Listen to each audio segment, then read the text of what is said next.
For over a century, Lewis Carroll's Alice's Adventures in Wonderland has enchanted, bewildered, and terrified readers. But translating Carroll's anarchic linguistic satire to the screen was long considered an impossible dream. Even Walt Disney thought so. Walt first tried to adapt Alice as a hybrid live action and animated film starring Mary Pickford in the 1930s. He even bought Sir John Tenniel's original illustrations. But after the massive success of Snow White and the Seven Dwarfs and the lukewarm box office reception of Pinocchio and Fantasia, the project was shelved. It wasn't until post-World War II, in 1951, that Disney finally released the fully animated feature. What was meant to be a whimsical triumph, however, became one of the studio's most painful cautionary tales. If Walt Disney provided the ambition, artist Mary Blair provided the soul. Blair was the undisputed visual powerhouse behind the film, serving as its color and stylist supervisor. Unlike the traditional delicate storybook look of Snow White or Cinderella, Blair injected Alice with modernism, bold geometries, and striking asymmetrical compositions. She abandoned realistic color palettes. Instead, she used shocking pinks, acid greens, vibrant oranges, and deep indigos to create a dreamscape that felt genuinely unstable.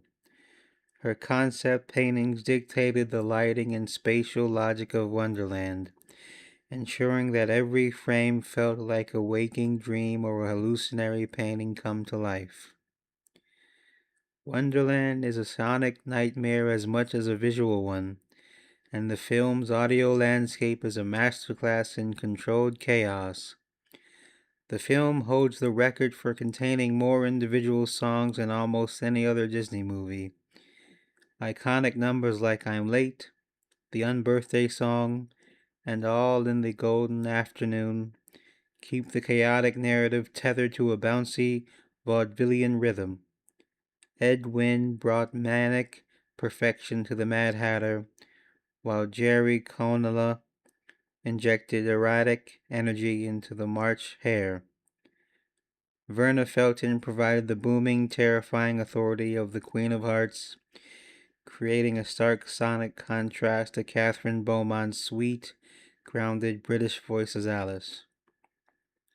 At its core, Disney's Alice leans heavily into the psychological disorientation of growing up. Unlike classic fairy tales driven by clear moral stakes, Alice is an exercise in pure surrealism. Wonderland is a place that actively gaslights its protagonist. From the caterpillar demanding, "Who are you?" to the vanishing Cheshire cat, Alice's sense of self is constantly under attack. The film embraces Freudian slips, non sequiturs, and spatial impossibilities. Doors open into oceans of tears, teacups shatter and multiply instantly, and time is permanently trapped at a maddening 6 o'clock tea party. Alice's journey mirrors the anxiety of childhood, a world designed by adults that makes zero logical sense, where the rules change every time you start to figure them out. Despite the sheer artistry involved, when Alice in Wonderland premiered in 1951, it was an unmitigated disaster at the box office and among critics. Contemporary critics lambasted the film for abandoning Walt's traditional sentimentality. British reviewers, fiercely protective of Lewis Carroll, accused Disney of Americanizing a sacred piece of English literature and turning a clever psychological satire into a loud, boisterous cartoon carnival. The film failed to recoup its hefty production costs upon its initial release. Coming on the heels of the expensive Cinderella and during a time when post-war Europe closed its markets to Hollywood exports. Walt Disney himself later admitted that the film lacked heart and that Alice came across as too cold and unfeeling.